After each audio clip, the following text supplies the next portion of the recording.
नमस्कार, मैं वर्षा और मैं छवि आ गए हैं फिर से कलाकार की आवाज़ पर, ब्रॉट यू बाय कलाकार द स्टेज। आज हम फिर से एक नई कहानी की शुरुआत करने वाले हैं। आज हम मिलने वाले हैं एक ऐसे इंसान से जिनकी कहानी सिर्फ सक्सेस की नहीं बल्कि एक जर्नी है, स्ट्रगल, फेथ और सेल्फ बिलीफ की। लोग कहते थे इनका कुछ नहीं हो सकता, घर में इतनी टेंशन, फाइट्स और बहुत सारे स्ट्रगल्स, ये सब के बावजूद भी वो आगे बढ़े। उन्होंने रामायण, महाभारत, भगवत गीता का सहारा लिया और इसी को लेकर वो अपने ज़िंदगी में आगे बढ़े। आज वो सिर्फ एक सक्सेसफुल मॉडल ही नहीं बल्कि IT and digital marketing head भी हैं। उन्होंने mister Thane super model 2025, mister India king of fashion और राष्ट्रीय कर्तव्य सम्मान का सफ़र तय किया। तो चलिए स्वागत करते हैं एक इंस्पायरिंग पर्सनालिटी, एक फाइटर और एक role model, mister Rupesh Prasad ji का। सो रूपेश जी, स्वागत है आपका कलाकार की आवाज़ पर। Thank you so much, thank you so much. कैसा लग रहा है आपको कलाकार की आवाज़ पर आकर? हाँ, फर्स्ट टाइम है एंड काफ़ी नर्वस हूँ बट कॉन्फिडेंट भी उतना ज़्यादा हूँ। थैंक यू सो मच, आप लोग ने हमें इनवाइट किया एंड डेफिनेटली कलाकार की आवाज़ आज मैं आया हूँ यहाँ पर, अपने आप को उस काबिल आपने किया मुझे। Thank you so much. ये तो मुझे ऐसा मतलब आपका बहुत ज़्यादा बड़प्पन लग रहा है, जिन्होंने मिस्टर इंडिया का खिताब जीत लिया है और जिन्होंने इतने अचीवमेंट्स हासिल किए हैं। आगे जाके हम इनकी स्टोरी के बारे में जानेंगे जो कि बहुत अप्स एंड डाउन्स के साथ है। फ़िलहाल मैं शुरू करना चाहूँगी ये जानने से कि आपके पेरेंट्स कहते थे, जैसा कि आपने मुझे शेयर किया था जब आप मुझसे पहली बार मिले थे, कि कुछ नहीं हो सकता, इसका कुछ नहीं हो सकता। हाँ। तो ऐसी क्या मतलब वो समय पे ऐसी क्या स्थिति थी कि उनको आप पर बिल्कुल कॉन्फिडेंस नहीं था? देखो, जूनियर के जी से ना, सो हुआ था यूँ कि मैं जूनियर के जी में मैं बहुत सारी चीज़ें घर वहाँ पे स्कूल पे ही भूल के आ जाया करता था। तो कभी टिफ़िन भूल गया या कभी वाटर बॉटल भूल गया, तो मम्मी एक बार आई टीचर के पास पूछने की कि ऐसा क्या हो रहा है। तो टीचर थी वो और उन्होंने मुझे बुलाया अकेले में एंड बोलती है कि आपका बेटा यहाँ पर है और आप दोनों यहाँ पे खड़े हो, आपके बेटे को ना स्पेशल स्कूल की ज़रूरत है। अच्छा। आपका बेटा नॉर्मल नहीं है। ओके। एंड वही सुन के अब जो टीचर कहती है पेरेंट्स को, तो पेरेंट्स सोचते हैं कि वही सच है, क्योंकि हमारे टाइम के पेरेंट्स तो ऐसे ही थे, राइट। सो उनका कॉन्फिडेंस गिर गया एंड मॉम रोने लग गई वहाँ पे। एंड वहीं से शुरू हुई मेरी कहानी कि लोग बोलते थे कि भाई ये तो स्पेशल स्कूल का बच्चा है, इसके पास इसको कुछ दिमाग ही नहीं है, कुछ सोच ही नहीं सकता। तो मॉम एंड डैड को भी यही लगने लगा था कि शायद ये बच्चा मेरा कुछ कर ही नहीं पाएगा कभी। पर मम्मी जो थी बहुत कॉन्फिडेंट रहती थी, हमेशा भगवान जी एंड उनकी भगवान विष्णु की बहुत बड़ी भक्त है वो, तो बस वही बोलती थी जो होगा सब विष्णु भगवान ही देखेंगे, नारायण देख लेंगे।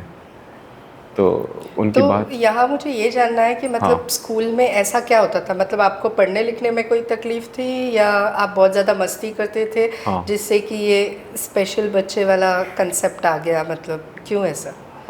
जी देखिए, अब मैं बताता हूँ, 10 लोग एक साथ बैठे हैं, उसमें से अगर मैं कुछ चीज़ पढ़ा रहा हूँ तो ज़रूरी नहीं कि 10 लोगों को इंटरेस्ट आएगा पढ़ने में, राइट। मैं उन बच्चों में ऐसा था जिसको पढ़ाई करना बिल्कुल पसंद नहीं था, बट मेरी दूसरी एक्टिविटीज़ लाइक स्पोर्ट्स, फैशन, तभी भी मेरे को बहुत सारी चीज़ों का शौक हुआ करता था, अच्छी चीज़ें करना, स्पोर्ट्स पे ध्यान देना, कुछ अलग चीज़ें करना, बातें करना, वो चीज़ें मुझे बहुत शौक था। मुझे पढ़ाई लिखाई अच्छी नहीं लगती थी, बचपन से नहीं अच्छी लगती थी मुझे। बट डेफिनेटली एक समाज में नाम चाहिए, तो हमारे सोसाइटी ने एक बड़ा सा करके रखा है मुहावरा कि भाई पढ़ोगे नहीं तो फिर कैसे होगा कुछ चीज़ें, पढ़ोगे नहीं तो बढ़ोगे कैसे? पढ़ोगे नहीं, हाँ बढ़ोगे कैसे फिर। तो बस उसी दौर पे फिर मैं नहीं पसंद था, पर फिर भी मुझे करना पड़ा, अपने लिए नहीं, मम्मी के आंसुओं के लिए, कि था उनका, तो मैं तो उनको कुछ बन के दिखाना चाहता था इसके लिए। स्वीट। तो वो समय पे जब स्कूल में ये कंसेप्ट आपके बारे में डेवलप हो गया, मम्मी पापा ऐसा सोचने लगे और स्कूल में टीचरें भी ऐसा सोचती थी, तो फिर आपने वहाँ अपने स्कूल में कुछ इम्प्रूवमेंट लाया अपने बिहेवियर में, या मतलब बाद में ऐसा क्या चेंज हो गया कि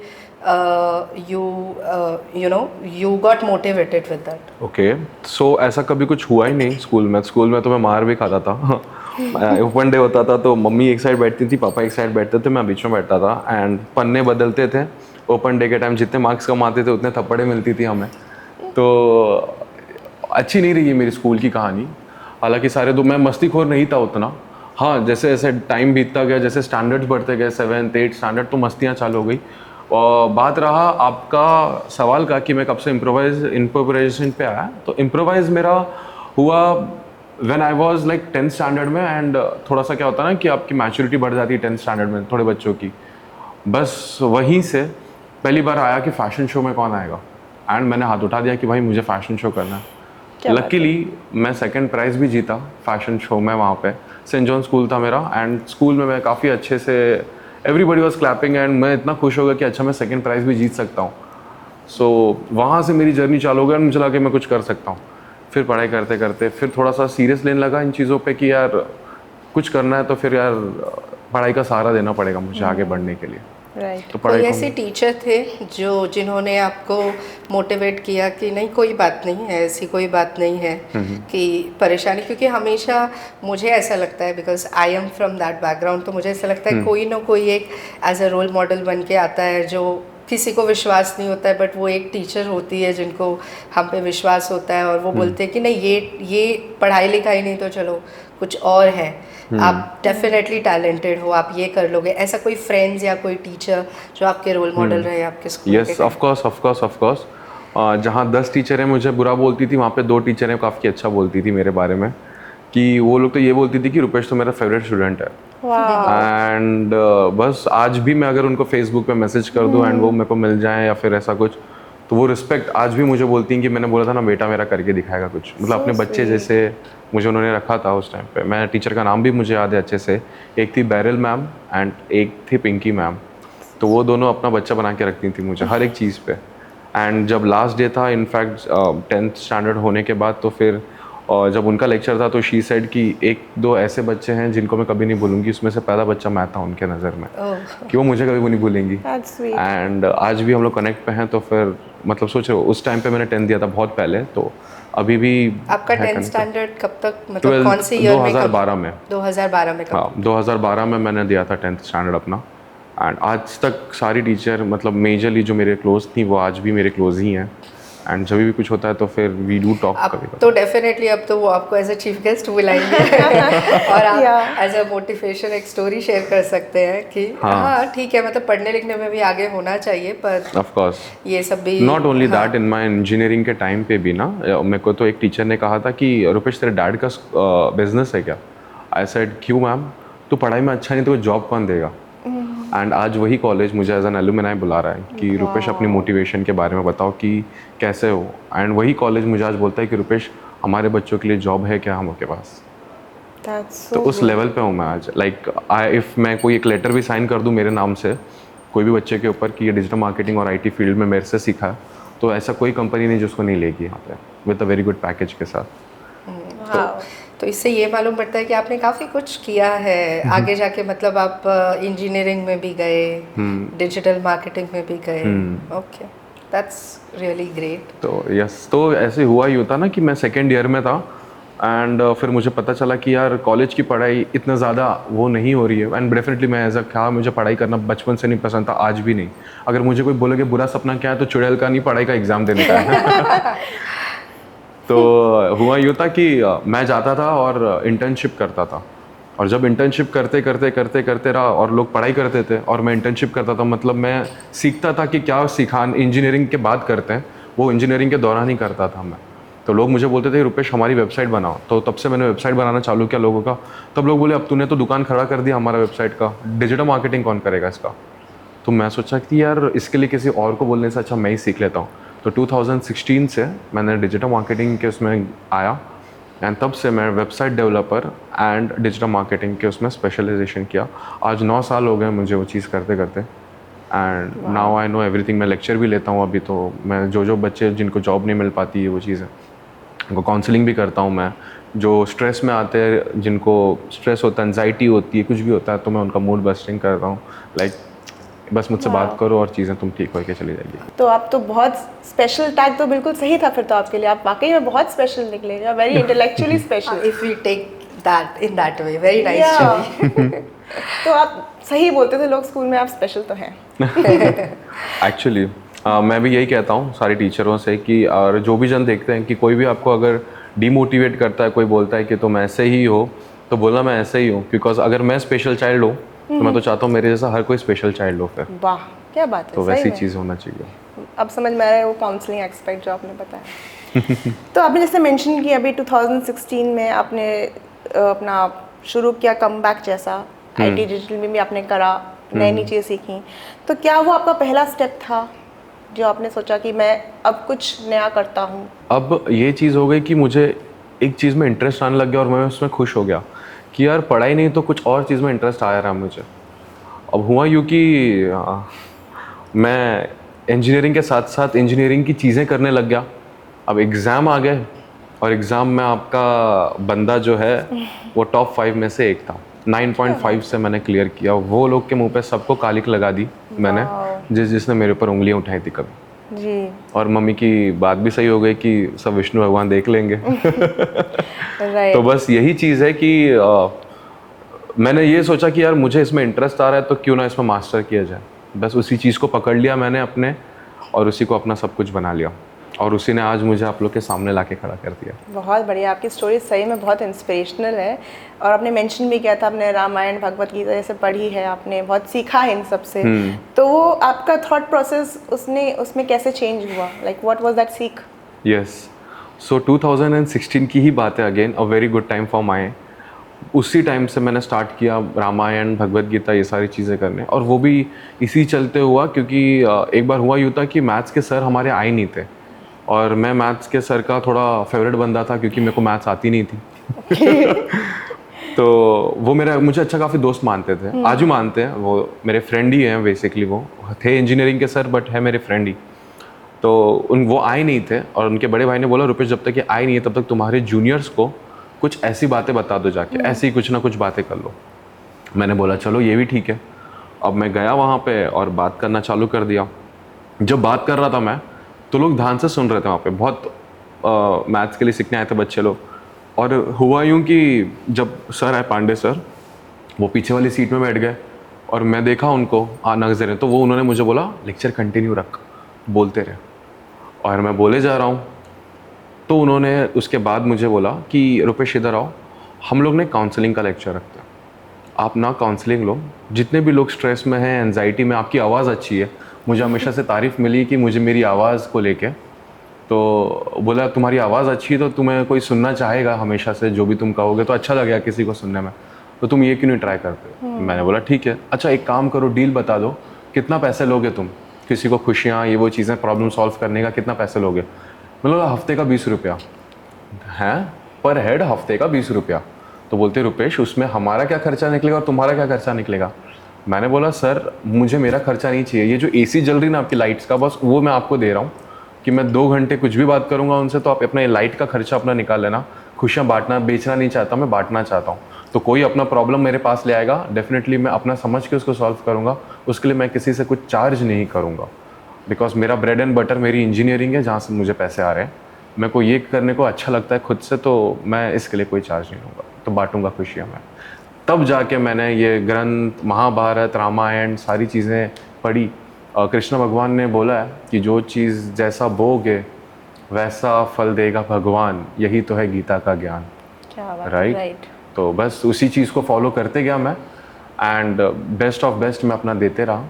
एंड लॉकडाउन में भी काफ़ी मैंने हेल्प की है फीमेल्स की, स्पेशली वो वुमेन्स जो सड़क पे रहती थी और जो प्रोस्टिट्यूट्स होती थी, जिनका डेली का सोर्स ऑफ इनकम बंद हो गया था। तो what we used to do is कि we used to provide free of cost खाना पीना राशन एक हफ्ते का। पुलिस की गाड़ी आती थी, हम पुलिस की गाड़ी में बैठ जाते थे और सबको बांटते थे, क्योंकि फ्रेंड्स भी पुलिस है मेरे, काफ़ी सारे दोस्त अच्छे अच्छे पुलिस में। पॉलिटिशियन है, एकनाथ शिंदे सर का हाथ है मेरे ऊपर, तो वेरी नाइस। तो he is a very nice person, definitely CM of Maharashtra, amazing personality. उन्होंने हमें सपोर्ट किया इतना। And secondly best part was that कि हमको ऐसा होता कि हम लोग फीमेल्स को जब पैड्स एंड कप्स देते थे ताकि उनको प्रॉब्लम ना हो लॉकडाउन के टाइम, तो एक कंपनी थी, उस कंपनी ने आके बोला कि रुपेश आप ना किसी फीमेल को अपने पैसे लगा के पैड्स एंड वो कप्स मत दो, अब हमसे जुड़ो, हम देते हैं, बिकॉज हम वही मैन्युफैक्चर करते हैं, तो हमारी ब्रांडिंग भी हो जाएगी। मैंने बोला ठीक है, तू अपनी मार्केटिंग अपने पास रख, मुझे तो भाई देना है फीमेल्स को, बिकॉज वो मेरे लिए वुमेन सेफ्टी ज़्यादा इंपॉर्टेंट है। तो मैं सारी फीमेल्स को हम लोग ने बांटा था कप्स एंड वो पैड्स, तो इसके लिए बहुत ज़्यादा अच्छा लगा था। और वही चीज़ है, हर कोई, मैं तो ये सोचता हूँ कि अगर आप किसी के लिए अच्छा करते हो ना, तो कोई ना कहीं डेस्टिनी घूम के आपके लिए अच्छा करती है। राइट, कर्मा। या बिल्कुल बिल्कुल, बहुत ज़्यादा आपकी इतनी लाइक आप बोलते तो बस सुनने का मन करता है। You are really that inspirational and that motivational. तो ये काउंसलिंग आपने जो अच्छा करने लगे थे, तो why not prefer doing counselling even, और मॉडलिंग में कैसे शिफ्ट हो गए आप? हाँ, मॉडलिंग भी यही चीज़ से है। हमारे शो के इवेंट था जिसमें मेन गेस्ट, चीफ गेस्ट थे। अब हुआ यूँ ना कि एक मैम थी, तो उन्होंने ट्राई कर रही थी उनके कोई शो पे पॉलिटिशियन आए ताकि उनके हाथों वो अवार्ड दिला सके अपने सारे अवार्डीज़ को। अब वहाँ पर बात नहीं बनी उनकी, क्योंकि वो कोई पॉलिटिशियंस को ज़्यादा से ज़्यादा ऊपर तक पहुँच तक नहीं लेकर के आता। तो किसी ने मेरा रेफरेंस दिया कि एक बार इससे बात करो, इसकी पहुँच और इसकी जो सेटिंग्स है वो काफ़ी ऊपर तक है, बात करके देखो। That girl came and she asked me कि Rupesh can we meet CM. मैंने बोला ऑफ कोर्स मैं ट्राई कर सकता हूँ। एंड डेफिनेटली हमारे सीएम इतने अच्छे हैं कि जब मैं गया हूँ तब गाड़ी रुका के मुझसे मिलते थे वो। एंड ही सेड कि विल कम। तब वहाँ पर मुझे एक बंदा था जो शो का डायरेक्टर था, सचिन बोरीचा करके, वो पिक्चर में आए। एंड फिर वहाँ से मेरी जर्नी शुरू हो गई। उन्होंने अपने उसमें काम दिया मुझे, मैं वॉक किया एज अ वॉक, और फिर उसके बाद लोगों ने देखा सारी चीज़ें। Amazing, it was an amazing experience. तब से जाके मेरी मॉडलिंग चालू हुई 1.5 साल पहले से आज के। वाओ। तो आज के 1.5 साल पहले से I was just an IT engineer. Model था मैं, इन्फ्लुएंसर था मैं, यूजुअली मॉडल नहीं था। मैं इन्फ्लुएंस करता था अपने इंस्टाग्राम चैनल से लोगों को, बट अब मैं मॉडलिंग भी कर चुका हूँ, ऑलमोस्ट 2 साल होने आ गया। और आप तो खिताब भी जीत लिए, खिताब भी जीत लिए कम yes. टाइम में। हाँ जी, बहुत बहुत बढ़िया, वेरी इंस्पिरेशनल इंडीड, राइट? या सो अगर मैं वो वाले पार्ट पे आऊँ जहाँ आप बोल रहे हैं कि महाभारत, भगवद गीता, आपने रामायण पढ़ा, तो बेसिकली मतलब उससे कैसे आपने काउंसलिंग स्किल्स अडॉप्ट किया? ओके। अब क्या होता है ना कि यहाँ पर सबसे ज़्यादा हमारे समाज में ना एक सबसे बड़ा बीमारी जो सबको फैला हुआ है, और वो है जेलेसी का। यू नो, अगर किसी इंसान के पास, अब मेरे फ्रेंड के पास अब एक बहुत बड़ा सा फ़ोन आ गया, या मेरे पास बड़ा फ़ोन आ गया, तो ही विल गेट जेलस कि यार ये बंदे ने इतना बड़ा अचीव कैसे कर लिया। साथ में ही खाते थे, साथ में ही सारी चीज़ें थी। क्या होता है ना, जब आप स्कूल के यूनिफॉर्म में रहो ना तो सब सामान्य लगते हैं, बट जहाँ पे आपके उधर ब्रांड चेंज हो जाता है ना कपड़ों के पीछे, बस वहाँ पे जेलेसी फैक्टर चालू हो जाता है, राइट? तो हुआ यूँ था कि महाभारत में एक चीज़ ऐसा था कि जहाँ पे अर्जुन अपने उसमें बैठे थे एंड सारथी बने थे उनके कृष्ण भगवान, और सामने युद्ध हो रहा था हमारे कर्ण से। तो कर्ण जब बाण मारते थे तो इनका रथ जाता था खाली 5 फीट दूर, जब ये बाण मारते थे तो जाता था कर्ण का 20 फीट दूर। पर जब भी कर्ण बाण मारते थे तो कृष्ण भगवान खुश होते थे, बोलते थे अरे वाह वाह वाह, वेरी नाइस कर्ण, तुम तो बहुत अच्छा कर रहे हो। मैं इतना अच्छा से पीछे फेंक रहे हो, हमारे इसको 5 फीट पीछे कर पा रहे हो तुम, वेरी नाइस। तो अर्जुन जी बोलते हैं कि यार मैंने तो 20 फीट मेरे पीछे जा रहे हैं, उनका सिर्फ 5 फीट जा रहा है, तो तुम उनकी तारीफ करो, मेरी नहीं कर रहे हो। तो बोलते हैं हंस के कृष्ण भगवान की हमारा रथ जो है वो स्वयं इंद्रदेव ने दिया है, स्वयं इंद्रदेव का रथ है, जो हमारे उधर ध्वजा है विराजित है, उसमें हनुमान जी भी हमारे इस पर रथ पे विराजित है। मैं विष्णु का अवतार कृष्ण यहाँ पे तुम्हारे साथ बैठा हूँ, फिर भी उसके बाणों में इतनी हिम्मत है कि हमें 5 फीट दूर फेंक पाए। वो तो एक साधारण से रथ में, उसके पास तो कुछ भी नहीं है, वो तो कुछ भी नहीं है। तो एक चीज़ ये है कि इंसान के पास सारी चीज़ें होने के बाद भी वो जो जेलेसी फैक्टर है, जो अर्जुन को लगे कि कृष्ण भगवान ने किया वहाँ पे कि यार भेदभाव, बस वही चीज़ मुझे इंस्पायर कर गई ये सारी चीज़ें सिखा के, बता के, चीज़ें बताने को कि यार जब भगवान भी कभी कभार इतने बड़े योद्धाओं भी जब जेलेसी कर सकते हैं, तो हम तो इंसान हैं, हमें तो होता ही है। तो वो जेलेसी फैक्टर ना करें किसी से, उस चीज़ों का सीख देने के लिए मैं काउंसलिंग में घुसा। और भी बहुत सारी चीज़ें थी जिसकी वजह से महाभारत की और रामायण की और भगवद गीता की ऐसे ऐसे पार्ट हैं जिसकी वजह से हमें बहुत सीख मिलता है, एंड वही मैं बताया करता था अपने तो कोई एक रियल लाइफ किस्सा आप बताना चाहेंगे जहाँ आपने काउंसलिंग का टेक्निक यूज़ किया यूजिंग रामायण महाभारत एंड भगवत गीता? वैसे तो नहीं, वो भगवत गीता और रामायण से तो नहीं, बट एक बड़ा प्यारा था कि एक बार मैं खुश रहने की बातें बता रहा था, और उसमें मैं बता भी रहा था कि जैसे द्रोणाचार्य करते थे हमारे अपने शिष्य को ये सारी चीज़ें, तो एक बार खुश कैसे रहने का सारी चीज़ें सब चीज़ें बताया, द्रोणाचार्य के बारे में दिखाया। अब प्रॉब्लम हुआ यूँ कि एक अंकल ने हाथ उठाया and I said yes sir, बोलिए। बोलते रुपेश बेटा, आप बोल रहे हो इतना खुश रहना है, हम खुद अच्छा लग रहा है कि तुम काउंसलिंग ले रहे हो, तो हमें सुनने को अच्छा लगता है, पर ये सब चीज़ रियल लाइफ में नहीं होती बेटा। आप कितना भी बोल लो खुश होने का, तो हमको मोटिवेशन होगा, हम घर जाएंगे तो मज़ा नहीं आएगा। आई सेड अच्छा ठीक है, तो सर प्रॉब्लम क्या है, मैं जानना चाहता हूँ क्या हो रहा है आपको। बोलते हैं रुपेश, मुझे ना क्लब जाना बहुत पसंद है, I love going club, I want to do parties, ये सारी चीज़ें करना मुझे बहुत पसंद है। तो मैं बोला वेरी नाइस। बोलते बट मैं जाता हूँ ना तो मेरे स्टेप्स, डांस मूव्स आपके डांस मूव से पूरे अलग होते हैं। मैंने बोला अच्छा। बोलते जब मैं डांस करता हूँ तो लोग हंसते मेरे ऊपर और मजाक उड़ाते हैं मेरा, तो मुझे कहीं ना कहीं बुरा लगता है, बिकॉज मैं अपने पैसे की दारू लेता हूँ, अपना एंजॉय कर रहा हूँ, अपना टाइम एंजॉय कर रहा हूँ, बट ये लोग क्यों मुझे पॉइंट कर रहे हैं। तो मैंने स्माइल किया और मैंने बोला सर आपका एज क्या है। तो ही सेड आई एम 60। मैंने बोला गलत, यू हैव टू से I am 20 with 40 years of experience. तो ऐसे स्माइल किया उन्होंने, एंड उन्होंने मुझे एक चीज़ बोला, रुपेश वहाँ पे क्लब है थाने में, तो आएगा। मैंने बोला अभी 9:30 का मेरा लेक्चर है, 10 o'clock को आपको मिलता हूँ उस क्लब पे। और 10 o'clock के घुसने के पहले I have called my 4-5 friends, और मैंने क्लब में भेज के रख दिया था अपने दोस्तों को कि भाई जब भी मैं आऊँ ना, तुम लोग मुझे नहीं जानते, मैं तुम लोग को जानता हूँ, मैं जब भी आऊँ ना अंकल के साथ, what ever the step uncle will do ना, तुमको भी वो पूरे क्लब में वही करना है स्टेप, मैं भी उनके साथ वही स्टेप करूँगा, किसी को बताना नहीं है। उन्होंने बोला ठीक है। हम गए MH04 में, और जैसे ही वहाँ पर पहुँचे, मेरे फ्रेंड लोग अंदर घुस चुके थे एक टेबल लेके, एंड हमने ड्रिंक्स ऑर्डर की अंकल और मैंने, एंड फिर बाद में स्टार्ट किया डांस करना। उन्होंने थोड़ा माहौल बना 10:30-11 बजे के लगभग, एंड डांस करते जैसे वो स्टेप कर रहे थे वैसा मैं कर रहा था, और वैसे मेरे दोस्त लोग कर रहे थे। तो अंकल गॉट वेरी हैप्पी, और फिर जैसे करते करते करते सबको हम लोग के ऊपर घिर गए, एंड फिर जो स्टेप अंकल कर रहे थे ना उस दिन, वो पूरा का MH04 कर रहा था वो स्टेप। तो ही वॉज वेरी हैप्पी। देखो मेरी एक छोटा सा एक ग्लेशियर उनको उनका सारा प्रॉब्लम्स दूर करने के लिए बेस्ट था। उस दिन शायद वो चैन की नींद सोए रहेंगे घर पे जाके, इसके लिए वो सारी चीज़ें मैंने प्लाटिंग की थी उस अंकल के लिए। तो even today is also my good friend.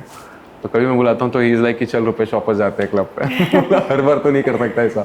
बहुत ही अच्छा था ये, आपने आउट ऑफ द बॉक्स जाके किसी के लिए आई मीन जस्ट एक पर्सन से मिले और फिर उसके लिए इतना कुछ प्लान किया। और ये ना बहुत बड़ी बात होती है, जिनको हम जानते हैं उनके लिए तो हम चीज़ें करना ही चाहते हैं, लेकिन जिनको हम नहीं जानते हैं उनके लिए आउट ऑफ द बॉक्स इतना अच्छा सोचना, you know that's how then universe have brought you over here, क्योंकि वो देखते हैं कि आपका good deed without any terms and conditions, या जहाँ पे आपका कोई मतलब नहीं बनता है, सिर्फ किसी को खुश करने के लिए आप कुछ कर रहे हैं।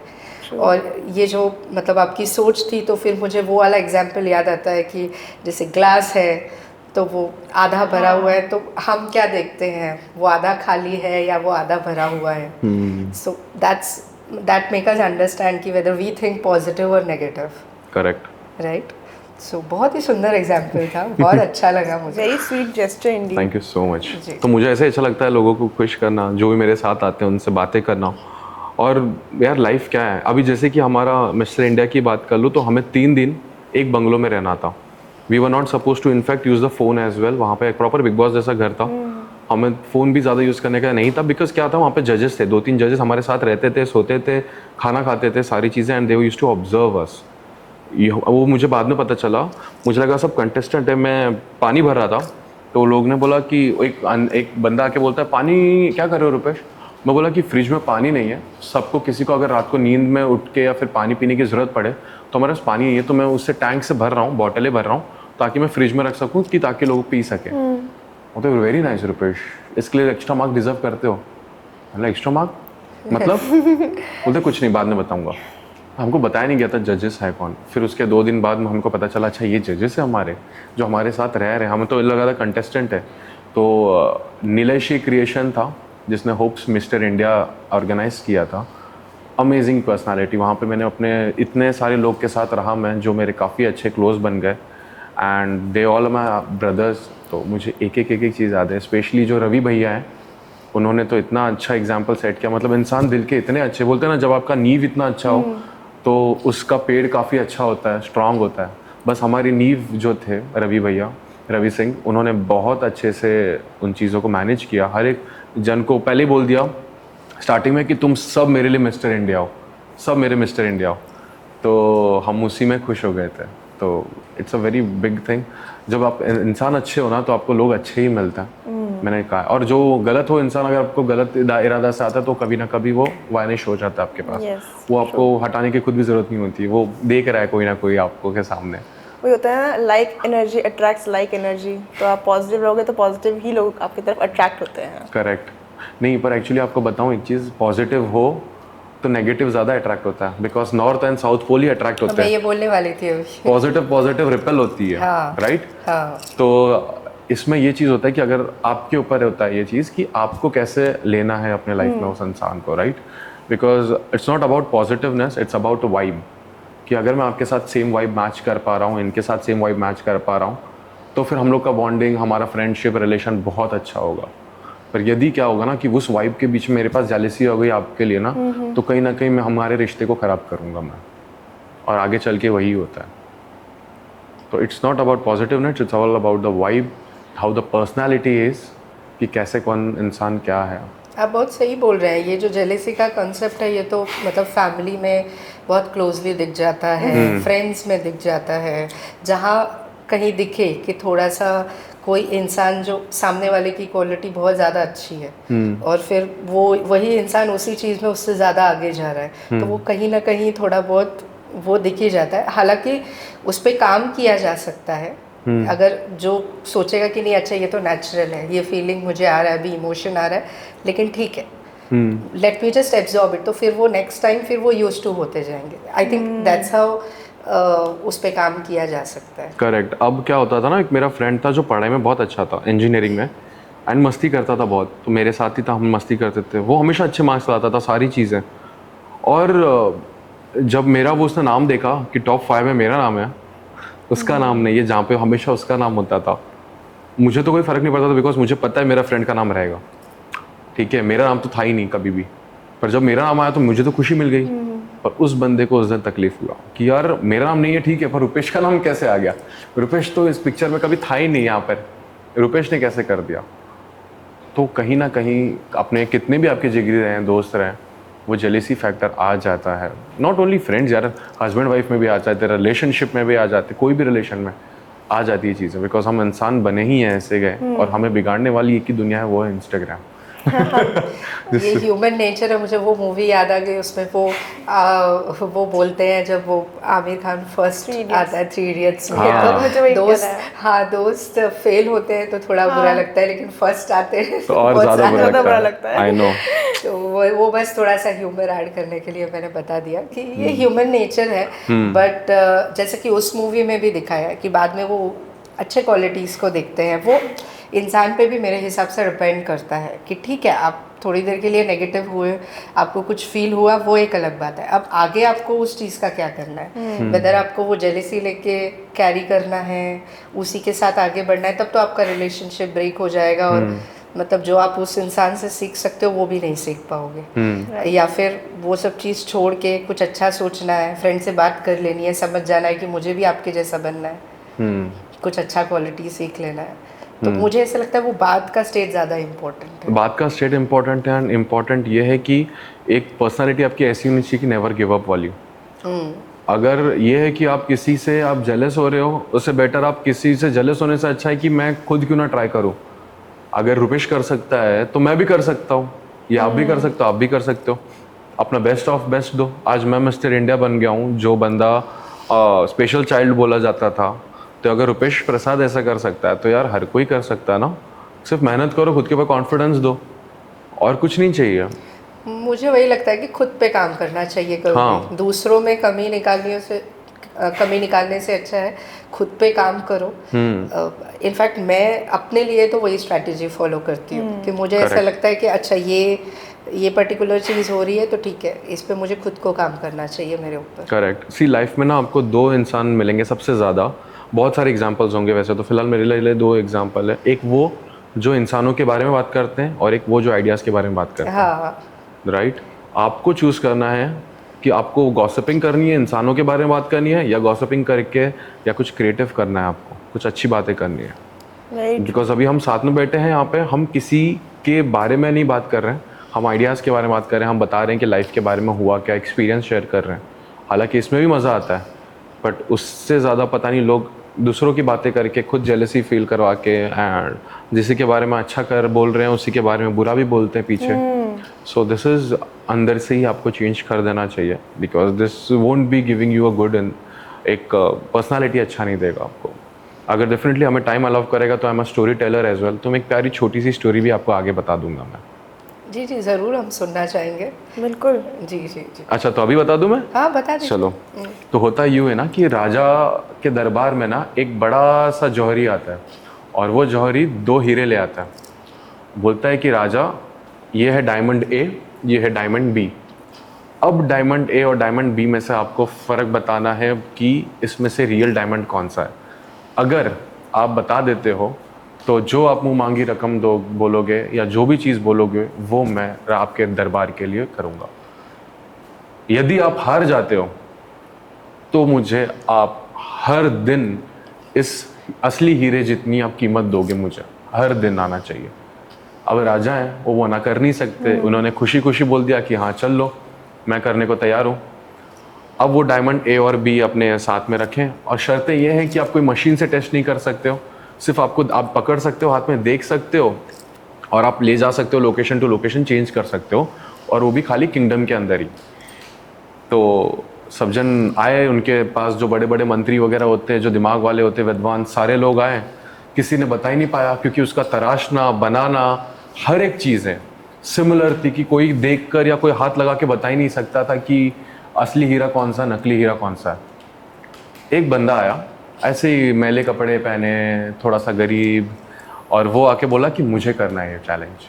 तो हर कोई हंसने लगा उसके ऊपर तू तो कर ही नहीं सकता, तेरे को थोड़ी पता है, अरे हम इतने बड़े बड़े विद्वान हैं, हम जब नहीं कर पाए तो how dare you can do this, तू तो हार जाएगा। तो बोलता है पर मैं कोशिश तो करूँगा, हारूंगा ज़रूर, मैं कोशिश तो करूँगा, कम से कम मेरे दिल में नहीं रहेगा कि मैंने कोशिश नहीं की, एक कोशिश मुझे करने दो। बोलते ठीक है। तो वो बोलता है कि एक काम कीजिए, मुझे हीरे ना मुझे लाइट के नीचे देखने हैं, तो अभी धूप है बाहर, आपके आंगन में लेके जाइए, मैं वो धूप के नीचे हीरो को देखना चाहता हूँ कि वो लाइट कैसे देता है। तो जौहरी हंस दिया, अच्छा ये लाइट से पता चलेगा इसको, ठीक है। लेकर गया, जब वो लेकर गया वहाँ पर तो सारे दरबारी आ गए, सारे प्रजाएं आ गई, राजा आ गया, सब जन कड़ाके की धूप थी, 12 बजे की, तब थी दोपहर की, और सब खड़े हो गए देखने के लिए कि ये क्या बताता है। और वो 1 घंटा बस उस हीरो को देखते रहा वो बंदा, 1 घंटा, एक टक, किसी को कुछ नहीं बोला, और 1 घंटे में इतनी गर्मी में सबको पसीने आने छूटना चालू हो गए। अब जब सबको पसीने आ गए तो राजा हो गया गुस्सा, क्रोधित बहुत ज़्यादा, कि तेरी हिम्मत कैसे हुई हमें 1 घंटा धूप में खड़ा करने की, सब जन का हालत ख़राब हो रहा है, यहाँ पे पानी तक नहीं पिया हम लोग ने, तेरे आंसर का वेट कर रहे हैं, इतने दोपहर में हमको तूने हिम्मत कैसे हुई बाहर, और तूने कुछ कर भी नहीं रहा है, तू बस हीरो को देखते जा रहा है, हिम्मत कैसे। अरे राजा चुप बैठिए, बस मुझे 5 मिनट दीजिए, 5 मिनट बता दूंगा। तो 10 मिनट हो जाता है और राजा बोलता है अब तुझे मैं दूंगा मौत की सज़ा, अब तू मरेगा, यदि बता दे, जीवन दान चाहता है तो बता दे कि इसमें से असली हीरा कौन सा, नकली हीरा कौन सा है। बोलता है राजा मुझे पता चल गया इसमें से असली कौन सा, नकली कौन सा है। तो जौहरी शौक हो जाता है कि इसको कैसे पता चल गया। तो बोलता है राजा अपना हाथ दिखाइए, मैं आपको हाथ में असली हीरा रख देता हूँ। तो राजा दोनों हाथ अपने आगे लेता है। अब जब वो डायमंड ए को पकड़ता है और डालता है राजा के हाथ में, तो डायमंड ए देख लेते राजा, और डायमंड बी जैसे ही डालता राजा फेंक देता है डायमंड बी को, क्योंकि धूप में जो हीरा होता है उसकी स्पेशलिटी होती है कि कितना भी गर्मी आए वो हीरा शीतल रहता है। कांच का जो टुकड़ा होता है वो गर्म हो जाता है धूप में, कभी आप कांच के टुकड़े को हाथ लगाओगे ना बहुत गर्म हो जाती है। हाँ। तो वो इतना गर्म हो गया था वो कांच का टुकड़ा जो हीरे जैसा दिखता था कि उसको राजा हाथ लगाते ही गर्म की वजह से छोड़ देता है। तो बोलता है वो एक अच्छी प्यारी बात कि राजा आप दिखते अच्छे हो, आपकी प्रजा इतनी बड़ी है, इतनी अच्छी है, आपके ऊपर वही धूप आया जो मेरे ऊपर धूप आया है। मैं भी तो आपके साथ धूप में था, पर आपने क्या किया, रिएक्ट किया है। हम इंसान क्या करते हैं, जब भी प्रॉब्लम आती है हम इमोशनल हो जाते हैं, गुस्सा करते हैं, चिड़चिड़ करते हैं, अपने इमोशंस पे काबू नहीं रखते हैं। इसका मतलब ये है कि हम दिखते हैं अच्छे हैं, पर अंदर से तो है हम शीशे, कांच के टुकड़ा। यदि हम कुछ भी प्रॉब्लम आए तो उसको हम लोग सॉल्व करें अपने हैप्पीनेस से, कि खुशी से, बिना कोई स्ट्रेस लिए, कामली, तो हम डायमंड जैसे दिखेंगे भी और डायमंड रियल होंगे भी, जो डायमंड होता है। क्या बात है, बहुत ही This was खूबसूरत, a बहुत ही story. अच्छी कहानी। बहुत ही वेरी इंस्पायरिंग एंड वेरी तो ये ब्यूटीफुल। कहानी आपने कहीं सुनी है या आपने खुद बनाई है? जी, ये मैंने कहानी बहुत पहले कार्टून में छोटी मोटी ऐसी खाली ऊपर नीचे सुनी थी, बाद में मैंने खुद ही से बना दी। मतलब सुनी, मतलब ऐसा नहीं थी, उनकी बहुत छोटी छोटी थी, तो मैं सोचा इससे कहानी बना देता हूँ मैं। तो यूजुअली मैं भी कहानी वगैरह बनाता रहता हूँ, तो मैंने उसी से बनाई है ये चीज़। इंडीड, ये तो कहानी आपने बताई, it was so inspiring and हमें कितना कुछ सीखने को मिला। लाइक मैं बताऊँ तो मैं सच में एक बच्चे की तरह मैं सुन रही थी and I was imagining everything. It was like so good. Thank you for that story. तो अब हम आगे बढ़ेंगे और हम अब कुछ क्विक क्वेश्चंस पूछेंगे जिसका क्विक जवाब देना है। श्योर। ठीक है? हाँ जी। तो लॉकडाउन के टाइम पे जो आप एक्टिंग स्किल्स पे काम करने का आइडिया आपको कैसे आया? रील्स से। ओके। रील्स से। तो रील्स, बेसिकली आप रील्स देखते मैं थे रील्स और देखता उसमें था से- और मुझे लगता था कि वही एक तरीका अभी ग्रो होने का, तो मैं ग्रो करूंगा खुद को, कि ताकि मैं दूसरे लोगों को अपना मोटिवेशन दे पाऊँ। तो ये एवर टीन के साथ जो आपने बताया कि आपने जो किया था कंपनी के साथ, जो आप वुमेन्स के लिए इतना आपने बहुत अच्छा सोशल वर्क किया, तो वो जो कैंपेन था उसका आइडिया आप कहाँ से आया था? दूसरों का दुख देख के टीवी चैनल से, जब लोगों को पता चलता था कि लोग इतना ज़्यादा प्रॉब्लम में आ रहे हैं। सोनू सूद जी से मिला था उस टाइम पे मैं, तो भाई हमको पता चल गया कि भाई सिर्फ हम लोग ही खुशी है, सबकी लॉकडाउन दलगोना कॉफ़ी पी के नहीं होती है। राइट? तो किसी के पास वो चीज़ की भी कमी थी, तो मेरे पास अगर वो चीज़ ज़्यादा है, इतनी है कि एटलीस्ट मेरा चल जाए, किसी के पास उस चीज़ के खाने के और पीने के प्रॉब्लम हो जाए, तो क्यों ना किसी की हेल्प कर ली जाए बेटर। तो मैंने वही सोचा कि न्यूज़ तो चैनल वो से समय आपके साथ कोई ग्रुप था या आपने अकेले स्टार्ट नहीं, मैं और मेरा एक फ्रेंड था, तो सोसाइटी में हम साथ ही में रहते थे, तो हम निकल जाया करते थे। कोई ग्रुप अपनी ऐसा मन का मजा आता था, किक मिलती थी करने को। तो लोग दलगोना कॉफी बनाते थे और हम बाहर लोगों का दर्द दुख करते थे। हाँ, वो टाइम पे ये काफ़ी फेमस हुआ था। हाँ, आई नो। तो सबकी लॉकडाउन एक जैसा नहीं होता। राइट। सो ये जो आप अभी फैशन शो करते हैं, तो आपने ये भी शेयर किया था कि काफ़ी जगह पे you are now showstopper और शो स्टार्ट करते हैं। तो उसका पहला जो आपको मिला था ब्रेक, वो कैसे मिला था as a showstopper? Show opener का मुझे पहला ब्रेक मिला था अगेन दिस सचिन बोरीचा, उनके ही शो पे मिला था। उसके बाद मिराज आया, उसने शो स्टॉपर दिया, बिकॉज दे से कि भाई हमें गुड पर्सनालिटी, गुड लुक्स हमें सबसे पहले आगे चाहिए। अगर कोई हमारा शो ओपन कर रहा है तो दे ही शुड लुक गुड, कि ताकि लड़कियों के इंटरेस्ट आए। बिकॉज क्या होता है ना, फैशन शो में लड़के हमेशा कम होते हैं एंड लड़कियां बहुत ज़्यादा होती हैं। तो लड़कियां का जब फैशन शो चलता था तो लड़कियां इधर उधर घूमती थी, कोई नहीं। बट जब लड़के आते थे शो पे, तो सारी लड़कियां, सब जन आके आगे बैठते थे एंड दे वांटेड कि कोई अच्छा पर्सनालिटी स्टार्ट करे शो। तो usually I always choose the title of show opener उनके शो पे। तो यहाँ पर भी मैं शो ओपनर ही हर जगह में बनता था। तो एक बार शो स्टॉपर बना था मैं, but I enjoyed that, but show opener ज़्यादा अच्छा लगता है मुझे बनने को। सिलेक्शन में लाइक यू वर जस्ट उन्होंने आपको सिलेक्ट मुझे पास कर दिया था, यस। 4-5 शो ओपनर होते हैं, उन 4-5 शो ओपनर से भी मुझे ही सबसे पहले शो ओपनर करते हैं कि भाई, इनफैक्ट ये जो अभी इंडी वॉक का हुआ था एमजी का भी, in fact the girl she said कि Rupesh, I want the first show to be start with you only. हालांकि मैं तब नहीं आ पाया था बिकॉज मैं मिस्टर इंडिया में था, मेरे उसमें बंगलो में, तो मैं नहीं आ पाया था। बट मैं काफ़ी टाइम बाद आया, but she gave me an award of mister super model का उनके शो पे। तो इट वॉज अमेजिंग एक्सपीरियंस, या इसलिए मैं शो तो पे। आपने ये पूरे जर्नी में कभी कोई स्ट्रगल जैसा कुछ फेस नहीं किया है? Coming to fashion and modelling में कभी नहीं, कभी नहीं? कभी नहीं। करियर में सिर्फ पढ़ाई में किया है, जॉब में कभी नहीं। जॉब मुझे मिलते गया, definitely I am very happy, lucky, मैं मानता हूँ अपने आप को कि जॉब के लिए मुझे कभी स्ट्रगल नहीं करना पड़ा, और ना ही फैशन शो के लिए मुझे कभी स्ट्रगल करना पड़ा। सब चीज़ें मुझे अपने आप इसमें क्या आती चीज़ गई। ऐसा था जो maybe your good phase, कि एज एन एसेट आपके लिए क्या था? Was it a good phase और your good nature? What do you think was your see, asset? मेरा बॉन्डिंग सबके साथ अच्छा है, डायरेक्टर्स के साथ, राइट लाइक कोई ऑर्गेनाइजर है उनके साथ मेरी बॉन्डिंग अच्छी हो जाती थी, वो अपने आप से प्रेजेंट करते थे तो वहाँ पे और ऑर्गेनाइजर्स मिलते थे, उनसे बातें होती थी तो उनसे एक बॉन्डिंग अच्छी हो जाती थी। तो ऐसा होता था कि रुपेश तेरे पास हम लोग तुझे जानते भी अच्छे से हैं और तेरा फेस भी अच्छा है, तो ये चीज़ के लिए कर ले। कभी कभार मेरे को लोग एंकरिंग के लिए बोलते थे तेरी आवाज़ अच्छी है तो तू अगर माइक पे आएगा तो फिर पीपल विल गो मैड, तो बोला ठीक है तो वो भी कर लेते हैं। तो मैंने एंकरिंग भी बहुत अच्छे से किया and anchoring I did amazing. एक शो ऐसा हुआ था मेरे फ्रेंड का ही जो बहुत गिर गया था, वो शो मतलब बहुत गंदा गया था शो, तो वो मेरे ऊपर आया और कि रुपेश अभी नेक्स्ट वही हम लोग ने कंटिन्यू किया बिकॉज वो शो गंदा हो गया था, तो हम वही आगे कंटिन्यू कर रहे हैं, क्या तू संभाल पाएगा क्या, बिकॉज उनकी एंकर भी अच्छी नहीं थी ये चीज़ें। मैंने बोला मैं कोशिश करूँगा, और फिर मैंने कुछ ऐसी स्क्रिप्ट लेकर गया था और मैं बोल रहा हूँ और अच्छा नहीं आ रहा है, तो मैंने क्या किया ना, स्क्रिप्ट को फेंका और फेंक दिया था मरोड़ के, और फिर मैं अपने वाली चीज़ें चालू कर दिया कि बिना कुछ चीज़ों के मैं बोलूँगा, अपने दिल से जो आएगा बोलूँगा। एंड वो करके मैंने शो का लेवल बहुत ज़्यादा इंक्रीज़ कर दिया कि मुझे जाते जाते मुझे उन्होंने पैसे भी और अवार्ड सब चीज़ देकर दिए मुझे उन्होंने, तो I was very happy for that. Wow. So ये जो आप मुझे बात ही किया अभी नेटवर्किंग के बारे में, तो आपको सारी जो आप आईटी डिजिटल में भी हैं, मॉडलिंग में भी हैं, काउंसलिंग में भी हैं, सो आपको इन फील्ड्स में से सबसे ज़्यादा कॉमन चीज़ क्या लगती है, क्रिएटिविटी, डिसिप्लिन या नेटवर्किंग?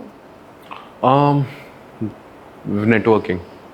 जैसा आप बात कर रहा हूँ मैं आपसे, अगर अब मैं आपसे बात करते जाऊँगा तो आप मेरे बहुत अच्छे दोस्त बनते जाओगे, फिर उतना अच्छा गहरा रिश्ता बनते जाएगा हमारा। राइट। सो वो चीज़ जो होती है, because I am good, I am giving my positivity to you, the thing is if you are also a positive person you will take that thing और आप अपने से जोड़ दोगे, राइट? तो मैं वही करता हूँ, जो नेगेटिव होते हैं वो चले जाते हैं, जो पॉजिटिव होते हैं जो साथ में रहते हैं वो मिल जाते हैं। वाइब्स जिससे कहा मैंने आपको, वाइब्स मैटर। वाओ। ये जो आपको अवार्ड मिला था, आपने मेंशन किया था सीएम एकनाथ शिंदे जी से, हाँ। तो उसके बारे में आप कुछ हाईलाइट करना चाहेंगे कि कैसे आप नॉमिनेट हुए थे? हुआ यूँ था ना कि अब पापा जब मेरे छोटे थे तो फिर हमारा बॉर्न एंड बॉटअप यहीं पे हुआ, दादाजी यहाँ पे शिफ्ट हुए थे मुंबई में, एंड फिर बाद में पापा यहाँ पर थे। तो ये जितने भी लोग हैं ना जो बड़े पॉलिटिशियन हैं आज, ये वो चीज़ें, वो एक टाइम पे क्रिकेट खेलते थे सब दिन साथ में। तो ऐसा था कि कभी ऐसा हुआ है कि सीएम साहब ने मुझे उठा के गोदी, आज जो सीएम है तभी तो सीएम नहीं थे वो, तो उन्होंने गोदी बिठे खिलाया, हम लोग ने बातें की हैं, सारी चीज़ें उन्होंने बोला अपने बच्चे जैसा मुझे। आज जब हमारे अंकल जब सीएम बन गए हैं तो बहुत गर्व फील होता है। सो हुआ यूँ था कि नॉमिनेशन चालू था और उनके पीए का फ़ोन आया मुझे कि ये चीज़ें हैं, तो एट शो में कार्तिक आर्यन आए थे, श्रद्धा कपूर थी, एंड वहाँ पर भी अब मैं गया था एंड नॉमिनेट वहाँ पर जब मुझे पता चला मैं हुआ हूँ राष्ट्रीय कर्तव्य सम्मान के लिए, तो वहाँ पर जब सीएम साहब के साथ मेरे पास गया मैं और बोलते रुपेश तू मेरा पीछे यहाँ भी नहीं छोड़ेगा लगता है। आज भी मैं चाहूँ उनसे कभी भी कोई भी बंगलों में रहे वो, मुझे कोई सिक्योरिटी रोकती नहीं है, they just see my car number, see my face and they say कि मिल के आ जाओ सीएम साहब से, he will be very happy to meet you. And जब भी आज भी मैं जाता हूँ वो उसके ही अपने बच्चे जैसे प्यार करते हैं, because he is very down to earth that. तो इसके लिए मैं हमेशा उनको ही सपोर्ट करता हूँ। मैं पॉलिटिकल चीज़ यहाँ पे नहीं बोलना चाहता, बट मैं वो कहता हूँ कि वो जहाँ करते जो जैसा करते मैं उनको सपोर्ट ज़रूर करता हूँ। वाओ। तो इसके लिए वो नॉमिनेट होना, उनके पास से अवार्ड लेना वॉज नॉट एक्चुअली मैं सीएम से अवार्ड ले रहा हूँ, इट्स जस्ट कि मेरे अंकल से अवार्ड ले रहा हूँ मैं। वो और स्पेशल हो गया फिर। हाँ, तो और स्पेशल हो गया। मैं सीएम से अवार्ड नहीं लिया, मैंने अंकल से अवार्ड लिया मेरे, जो इन्होंने मुझे खिलाया था, जिन्होंने मुझे सारी चीज़ें मेरे लिए की थी बचपन पे। तो या एक चीज़ जानना चाहेंगे, इतनी इंटरेस्टिंग लाइफ है आपकी, तो लोगों का नॉर्मली कुछ ना कुछ रूटीन होता है, मतलब कुछ ना कुछ एक सीक्रेट इंग्रेडिएंट होता है, दिनचर्या जिसको बोलते हैं। हाँ। तो आपकी दिनचर्या क्या है? मेरी मम्मी की स्माइल सुबह सुबह, बस, और कुछ नहीं। मैं जब सुबह उठता हूँ वो देखता हूँ मैं उनको कि वो मेरे लिए नाश्ता बना रही हैं ऑफिस जाने के पहले। मेरा Monday to Friday routine is office. 8-9 बजे से मेरी 9:30 से ऑफिस चालू हो जाती है। मेरी कार 8 o'clock से मैं स्टार्ट कर देता हूँ निकलना। नवी मुंबई में मेरी ऑफिस है, तो 9:30 से 6 बजे तक का मेरा टाइमिंग होता है। जब यही 2 चीज़ मेरी दिनचर्या बोल सकते हो।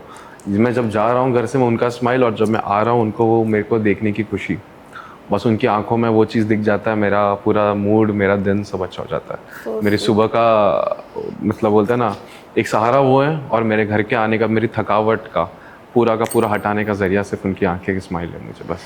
तो ये तो बहुत खूबसूरत जवाब हुआ बहुत मोटिवेशनल भी है।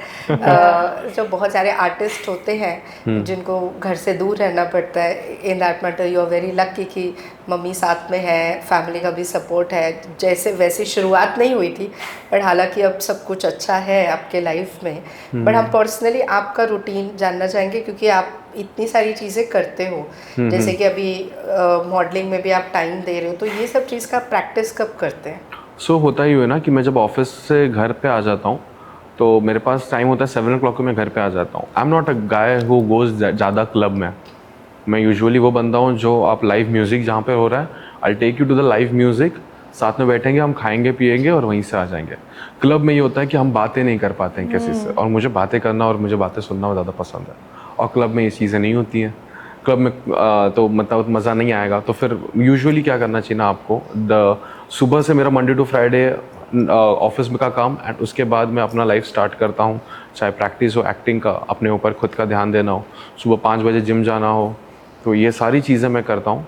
And Saturday and Sunday usually मेरी पूरी की पूरी टाइम जो होती है वो फैशन शो, मॉडलिंग, एक्टिंग, जो भी चीज़ें कर रहा हूँ मैं मेरी फ़ैशन की दुनिया से, मैं वो कर रहा हूँ। क्योंकि मैं जब पहले से मैं फ़ैशन शो करना चाहता था, एक मूवी, एक सीरियल थी मराठी का, फुल पाखरू करके, जी युवा में आया करती थी, सुना है, काफ़ी फेमस है। तो वो मुझे उसका ऑफ़र आया था और मैं चला भी गया था। एंड जाने के बाद मम्मी ने मुझे एक चीज़ बोला, और मेरा इंजीनियरिंग का दौर चालू था, कि अगर तू इसमें आज गया, इसके बाद तेरी लाइफ पता नहीं क्या है, पर इंजीनियरिंग तूने कंप्लीट की तो मुझे दिख रही है तेरी लाइफ क्या है। तो मैं चाहती हूँ मेरा बेटा हमेशा फॉर्मल्स में बाहर जाए। मैंने मम्मी का फॉलो कर दिया, मंडे टू फ्राइडे मम्मी और पापा की दुआएं से मैं ये करता हूँ इंजीनियरिंग, और सैटरडे संडे मैं अपना रूटीन फॉलो करता हूँ जो मुझे बनना था, और मैं सैटरडे संडे को अपना चीज़ बन गया, मम्मी पापा का मंडे टू फ्राइडे। यही रीज़न है जिसकी वजह से आपकी लाइफ काफ़ी बैलेंस चल रही है, you don't have much of stress कि मतलब एक्टिवली आप क्या कर रहे हैं, पैसिवली, जबकि आप दोनों जगह पे बहुत अच्छा कर रहे हैं। लेकिन जिस हिसाब से आप इस चीज़ में भी आगे बढ़ रहे हैं, ये जो आपकी फ़ैशन मॉडलिंग की स्टोरी है, मुझे ऐसा लगता है कि मेन स्ट्रीमिंग में जल्दी आपको बुलाया जाएगा इस चीज़ में। तो फिर क्या आप अपने वीकडेज़ के जॉब को छोड़कर उसको फुल टाइम करना चाहेंगे? देखिए अभी मिस्टर इंडिया जीता मैं, तो वहाँ पे बिग बॉस के बहुत कंटेस्टेंट थे जब साथ में थे, विशाल कोटियन था एंड और भी लोग थे, हेमा शर्मा भी आने वाली थी, तो और मेन तो आफ्ताब था। तो मुझे नीलेशी क्रिएशंस ने, जो होप से जो था मिस्टर इंडिया, उन्होंने मुझे ऑफ़र कर दिया कि रुपेश मूवी आ रही है, जनवरी फरवरी से शूटिंग स्टार्ट हो जाएगी, आगरा में है। मैं हूँ थाने का अब आगरा जाना है तो मंडे टू फ्राइडे मेरा जो है ऑफिस का रूटीन मुझे ड्रॉप करना पड़ेगा। पर उन चीज़ों को, आपका क्वेश्चन को ध्यान देते हुए, मैं यूजुअली कोई भी काम नहीं लेता हूँ जो मेरे सैटरडे और संडे के बाहर के दायरे में आती है। मैं सिर्फ वो काम करता हूँ जो सिर्फ सैटरडे और संडे के दायरे में आती है। पर अगर उस पर उन्होंने मुझे कुछ ऐसा दिया कि लाइक रुपेश 10 डेज़ के लिए हमारे लिए आ जाओ, तो मैं 10 डेज़ के लिए आ जाऊँगा। और ऐसा भी होगा कि कभी कभार शूटिंग रहेगी कि जिसमें रात में शूटिंग करनी है, तो मैं क्या करूँगा, ऑफिस अटेंड करूँगा, ऑफिस से सीधा जाऊँगा एयरपोर्ट, फ़्लाइट लूँगा, फटाक से 1.5 घंटे में वहाँ पे चेकआउट चेक इन शूटिंग करूँगा, वापस सुबह फ़्लाइट लेके मैं फटाक से आ जाऊँगा एंड अपना रूटीन पे करूँगा। बिकॉज एक्टिंग मुझे पसंद है, मैं ड्रॉप नहीं कर सकता अपना इंजीनियरिंग का लाइफ, एंड मेरे लिए एक्टिंग से कहीं ज़्यादा ऊपर मेरी इंजीनियरिंग लाइफ है। बिकॉज वही मेरी शुरुआत है और वही मेरे पेरेंट्स हमेशा चाहते हैं और चाहते रहेंगे कि मैं इंजीनियर बना रहा हूँ। तो मैं इंजीनियरिंग को तो नहीं छोड़ूंगा, चाहे मैं कितने भी बड़े से उसमें चल जाऊँ। मुझे बिग बॉस का तक वो चीज़ें बोला गया कि बिग बॉस में आना चाहोगे क्या, मैंने बोला नहीं, राइट नाउ मैं वो नहीं कर पाऊँगा, बिकॉज मुझे 3 महीना मैं नहीं दे सकता। कोई भी कंपनी 3 महीने का अपना नुकसान नहीं चाहेगी, और मैं अपने कंपनी का ऑल ओवर इंडिया का एक बंदा ऐसा हूँ जो मैं सब मैनेज करता हूँ ऑल ओवर पैन इंडिया में। मेरे जाने से कंपनी को बड़ा नुकसान हो जाएगा 3 महीना 4 महीना, और मैं नहीं दे सकता वो किसी को नुकसान। और वही चीज़ है, बिकॉज बिग बॉस के बाद वाली लाइफ मेरे को पता नहीं क्या होगी मेरी, पर इंजीनियरिंग के 3 महीने बाद मुझे पता है मेरी लाइफ क्या होगी। तो मैं इंजीनियरिंग नहीं छोड़ सकता कभी, for sure. So all this things you are just pursuing as a fashion, मतलब आर्टिस्ट है आप, लेकिन आर्टिस्ट आपका एक पैशन है बस। हाँ जी, बस एक पैशन बोल लो, हॉबी बोल लो, मुझे करना अच्छा लगता है, ये ठीक है। इसमें मैं करियर नहीं बनाऊँगा कभी अपना, कभी नहीं, बिकॉज मेरे लिए पहला करियर और जो मेरा सारी चीज़ें था वो मैंने ऑलरेडी सेट कर दिया अपने ऊपर, तो वही चल रहा है और मैं उसी को फॉलो करूँगा। मैं बहुत अच्छी बात है, कुछ अलग कुछ नया विजन मुझे समझ में आया, और अच्छा है कि आप क्लियर भी हैं।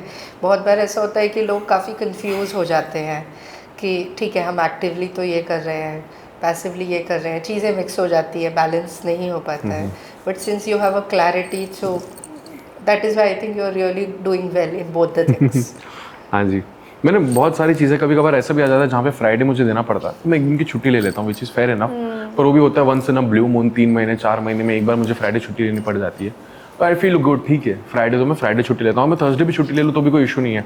मेरी company will be like very अच्छी है और मैं पोजीशन बहुत अच्छा ग्रैब करता हूँ, तो थर्सडे फ्राइडे 2 दिन छुट्टी ले लेता हूँ कभी कभार. बट बहुत रेयर होगा, तो मतलब साल में 1 आधा 2 बार हुआ तो हुआ, तो दिस इज़ फाइन. बट इसको क्विट करके इस ग्लैमर की दुनिया में आना is not cup of my T.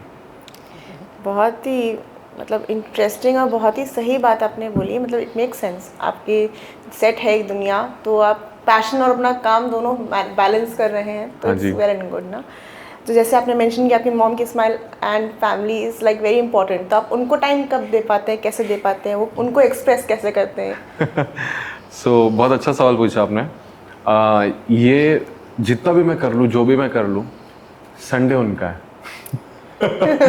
Sunday parents का है.